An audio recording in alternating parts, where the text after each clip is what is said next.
At di ko lang alam yung mga pilote siguro dito na bagong bagsak ngayon dito, baka naman ay ikakarga po nila dito sa barge. Wala po tayong idea ha? At titingnan po natin para malaman po natin, no? At sila sir ngayon ay sa kasalukuyan sila ay nagsusukat, sinusukat po nila. Ayan, okay. Ayan. Ayan, sinusukat nila.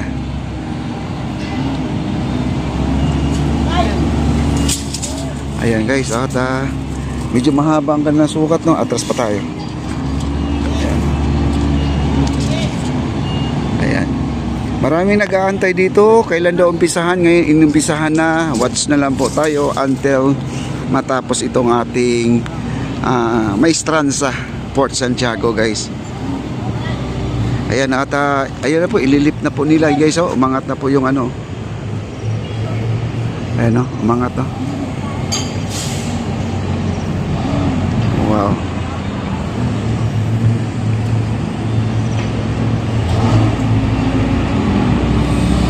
Ayan yung operator nandun. Baka ito yung binaba nila dito guys.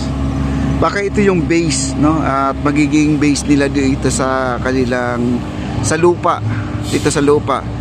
Doon kasi sa tubig ay ano yan, binabaon. Kaya pagmamasdan po natin.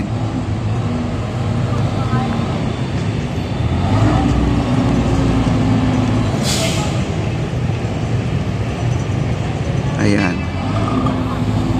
At dililigpit na po at maangat na po ang kanilang ano. Ayan, ang haba po ng kanilang crane guys, oh.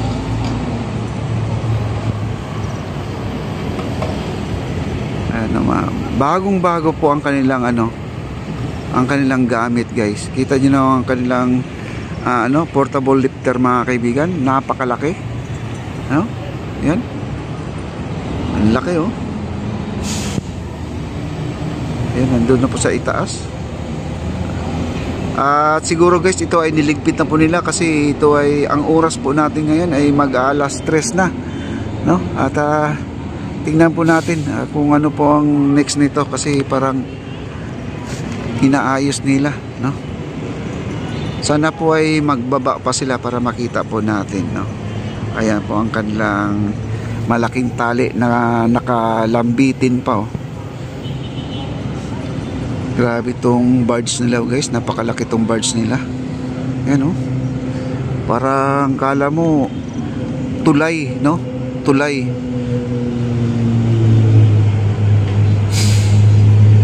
Ayan. At antayin po natin na sila po ay baka naman ay magbaba pa sila ng pilote. Ayan, yung mga poste.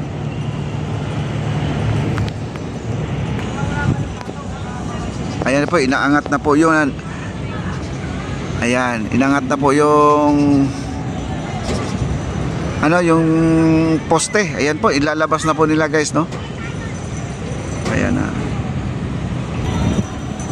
Grabe, ang bigat ng poste niyan guys. Ayan na, ilalabas na po nila guys, oh. Ayan, oh, lalabas na, oh. Wow.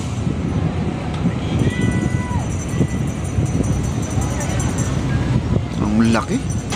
Ayan, meron pong nag-aalalay dito, may tali kasi yan para hindi po bumikwas yung ano, hindi bumalagbag yung poste na yan. Dahil pag yung bumalagbag guys, di mo na mapipigilan yan dahil yan po ay nakabitin lang. Kaya meron po nag-ahawak dito na dalawang tali magkadulo. Baka siya po ay umikot or hanginin, no? Grabe, hanginin talaga.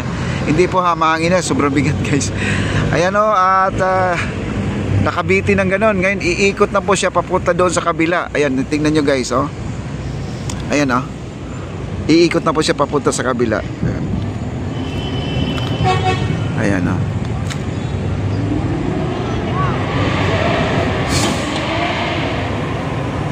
Tsaka kailangan maingat guys sa mga ganyan dahil pag nagkakamali tayo ng ikot yan guys, baka tamaan yung konban. May konban kasi doon sa likod, yung pinaka-opisina nila. Ayan, oh, nandun sa bubong, oh. Dumaan sa bubong nila, oh. Ayan. Kaya yun ang mahirap dyan guys. Kung ang tali kung may lamat, no? Ano, yun po ang delikado. Pero itong mga nagtatrabaho sa mga ganitong klaseng ano, mga heavy ano na trabaho ay talagang double check po yan. Hindi man tayo contractor pero alam ko double check yan dahil meron tayong engineer, may architect, may foreman yan, pati yung operator ganon din. Ayan o, nasa ibabaw lang talaga, no? Ayan o, ala o, napipigilan na po nila guys. Punta po tayo dito. Ayan. Grabe, ang bigat yan guys. Oh, ayan, oh. Hindi lang po tayo pwedeng lumapit ng lumapit guys. Kasi ano, kasi pag may gumagawa na ganyan na mabibigat at layo po tayo. Kasi baka naman ay may tumalsik dyan na tamaan ka, no? Yan po ang importante na iwasan. Uy, grabe.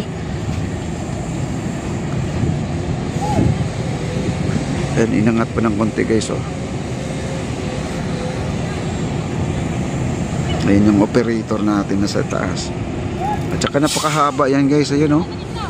Haba yan, oh. Kita nyo, oh.